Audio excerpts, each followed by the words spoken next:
Okay, so now the spine, head and neck are rigged, so let's turn our attention to the limbs. Really quick question for you now. How would you like to help support the future of this channel and keep these videos free? Well, there are a few options. One would be to simply treat me to a coffee at my coffee page as a quick and easy thank you. You could also grab something from the antCGi store or one of my other online stores like CubeBrush and Gumroad. This is where you will also find the course files that go with this course, so you can download them and follow along. However, for as little as 99p a month, you could join the antCGi Club. There are a few ways you can join. You could head over to my Patreon or Coffee pages, or alternatively simply hit that join button below this video. In short, the more support I get, the more time I can dedicate to creating more high quality content just for you. To get more information on how you can help, follow the link on the screen or in the description below. Okay, now that's out of the way, let's get on with the video. First, we're going to wire up the FK controls, and these are very similar to how we built the FK spine. Let's hide the leg controls for now and focus on the arms.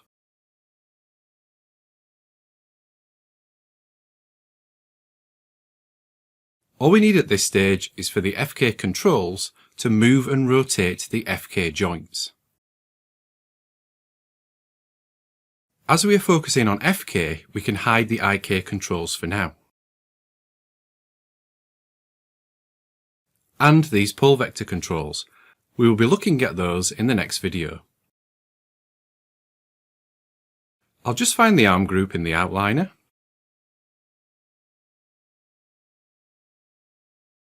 So the root control moves the whole arm, but the FK controls don't currently follow it.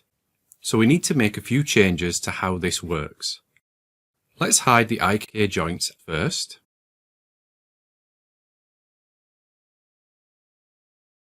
And move the arm IK and FK joints out of the arm group. And also delete that group.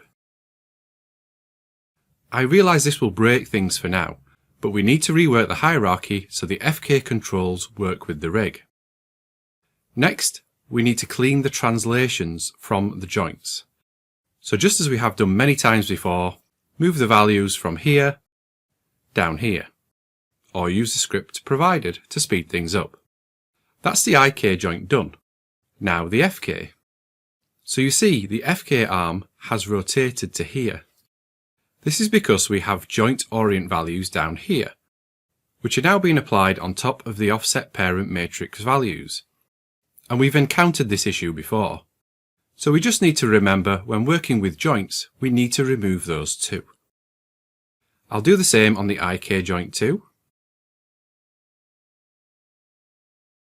We now need to repeat this for the rest of the FK joints, so we can connect the controls like we did with the spine.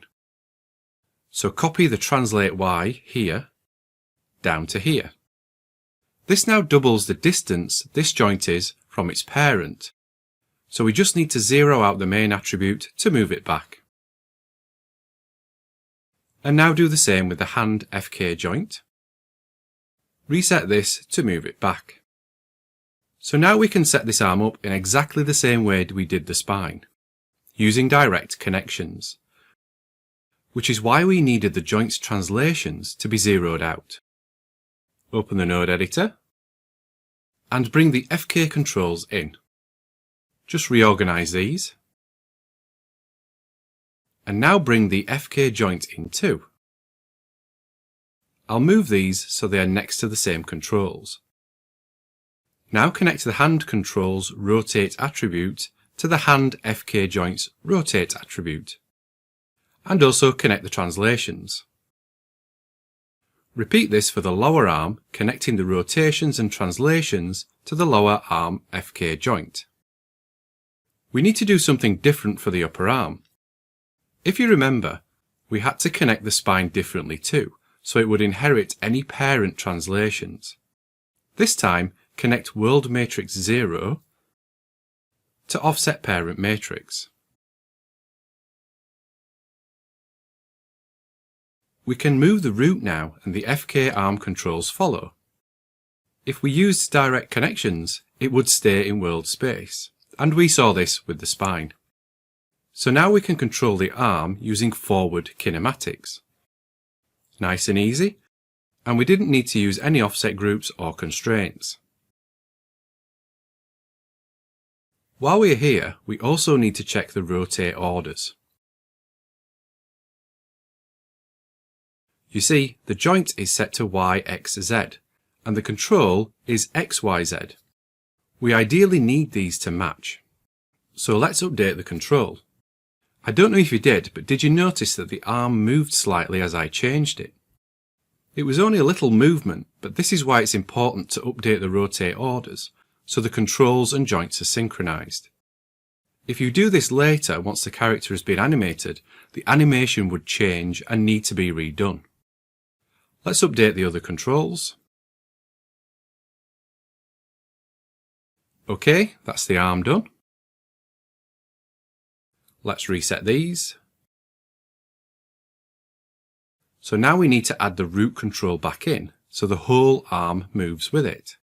Let's bring that into the node editor too, and connect its world matrix 0 attribute over to the upper arm FK controls offset parent matrix attribute. Okay, good. The FK arm now moves with the root control. Let's test this with the main root control now.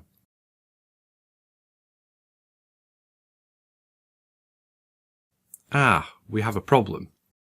But we also had this with the spine, if you remember.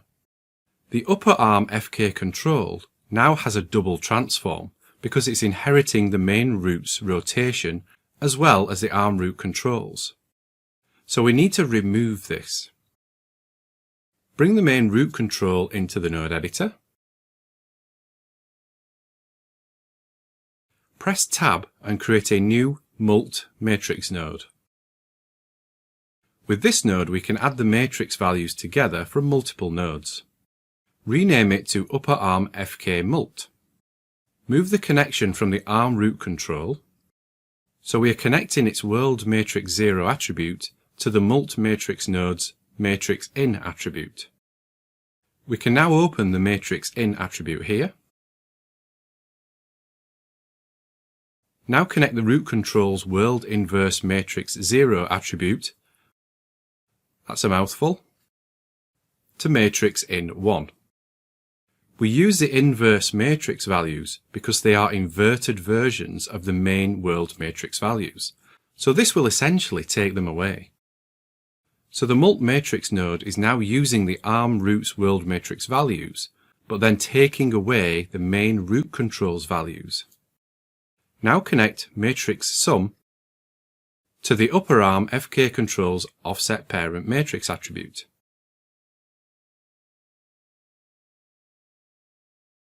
Okay, so now we can manipulate the root and the arm stays where it should be.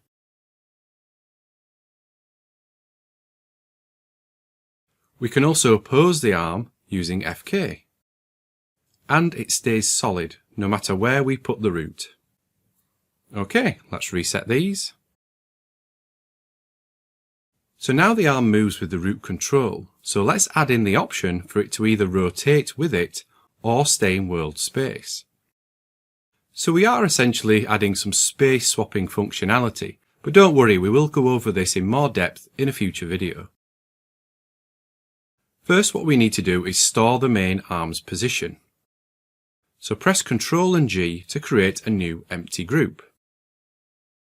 Rename this to arm root left world space. Now use the Match Transformations tool to match the group to the arm root's position and orientation. So that's now in the same place. Make sure you also clean the values on the group, moving them to the Transform Offset Parent Matrix section.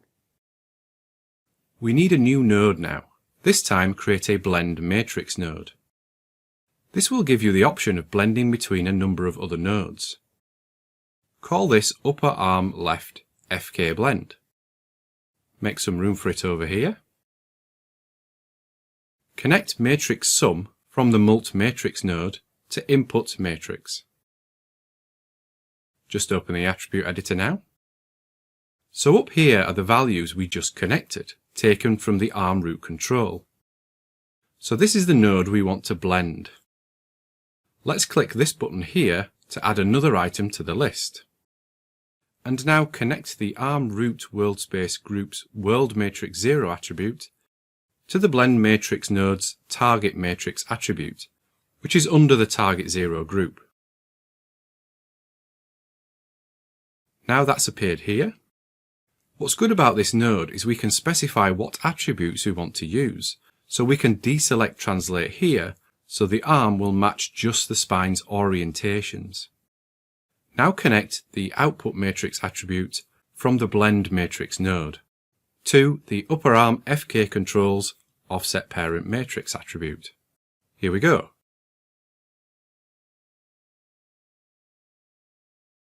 If I rotate the root control, the arm doesn't move, but if I move it, it does.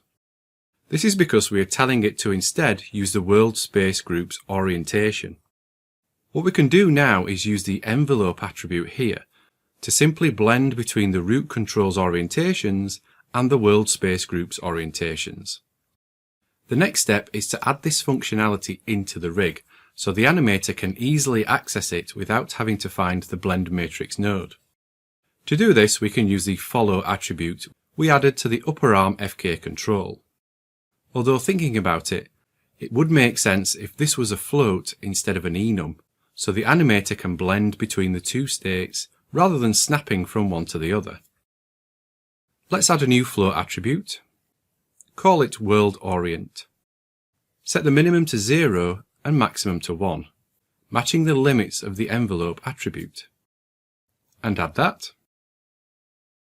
So we will use this instead. Now connect world orient over to the envelope attribute on the blend matrix node. Let's also delete the follow attribute now too, as it's no longer needed.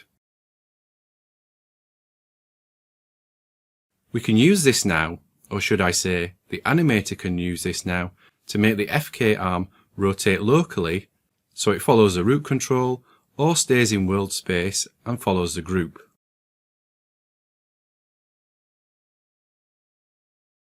Okay, so that's set up now. Let's reset these.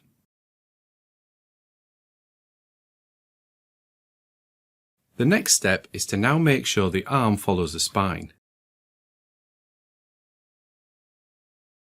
You see, as we manipulate it, the arm just floats here and doesn't move, which isn't natural. First we need the left arm group back. So let's create it again and move it into the rig systems group and rename it.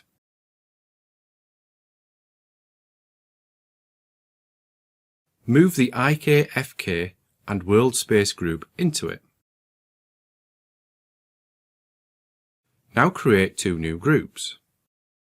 We want two so we can store both the IK and FK positions of where the arm should be.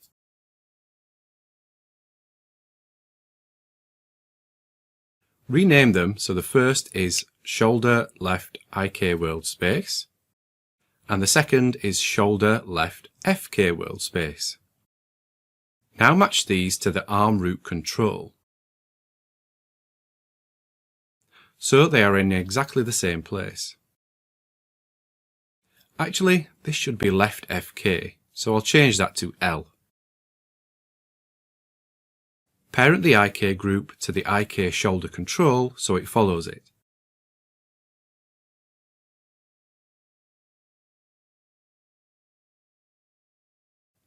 And the FK group to the spine 3 control. Let's also clean the attribute values too, again moving them down to the offset parent matrix section. There we go. And now back to the node editor.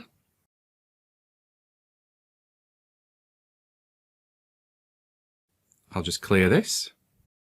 Bring in the new IK and FK groups, and also the left arm group.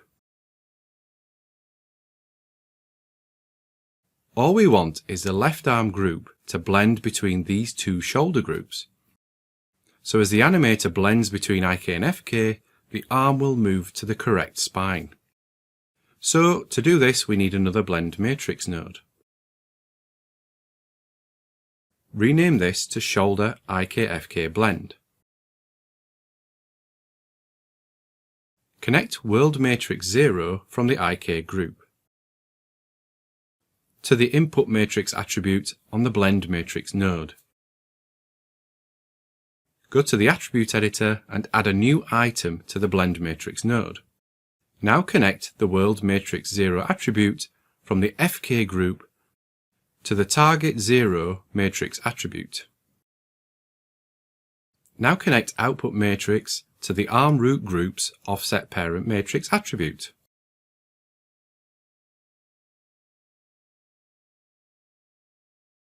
Now if I rotate the FK spine, the arm follows. I'll just move this.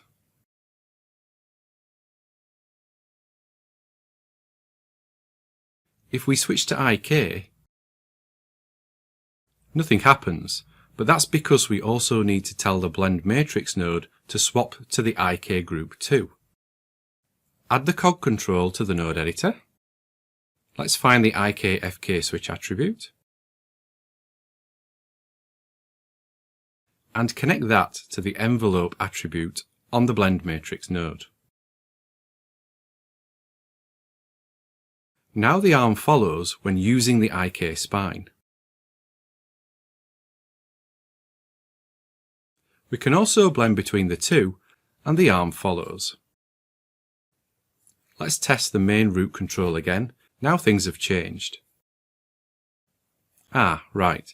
So we have the double transform issue again. So all we need to do is remove the root's influence again, just like we did earlier.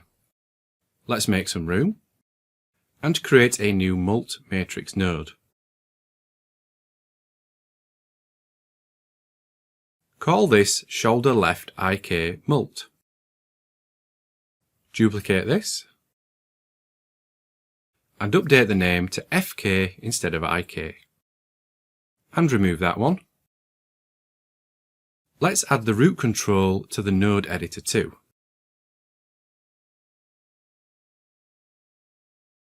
Connect World Matrix 0 from the Shoulder IK group to the Shoulder IK Mult node's Matrix In attribute. Now connect the root control's World Inverse Matrix attribute.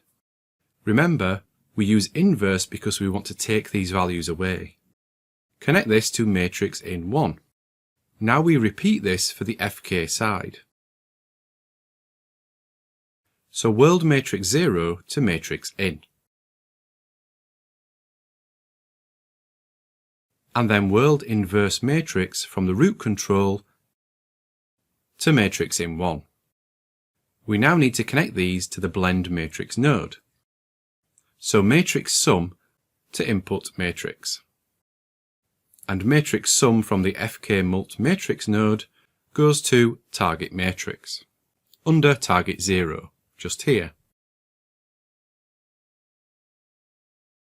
We can rotate the root now and the arm stays in position.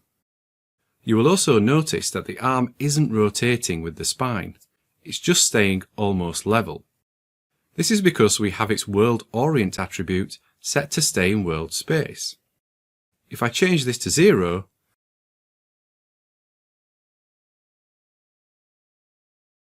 the arm now stays orientated with the spine. Okay, so we have the FK arm set up, and the arm also follows the spine. So that's a lot to take in, so I hope you were able to follow along. With the right arm, you just follow exactly the same steps, so I won't go over it again. If you're unsure, just re-watch the video, but apply it to the right arm instead. You can also apply the same process to the legs too. What I would recommend is using the hip control as the main control when blending the legs between the IK and FK spines, rather than using the cog. This will just give you more flexibility when animating the hips. Okay, so what I'm going to do is I'm going to quickly whip through and update the other limbs now, so I'll be back in a sec to show you what they look like. Okay, so here we have all the FK limbs rigged. We can move the cog control and they all follow. Just as I mentioned before, you can use the hip control on the IK spine to control the legs.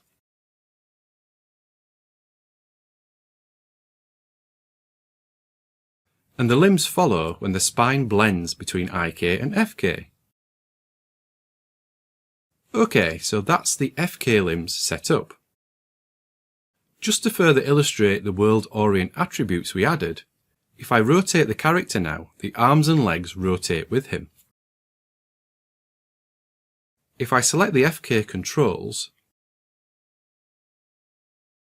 and set world orient to 1,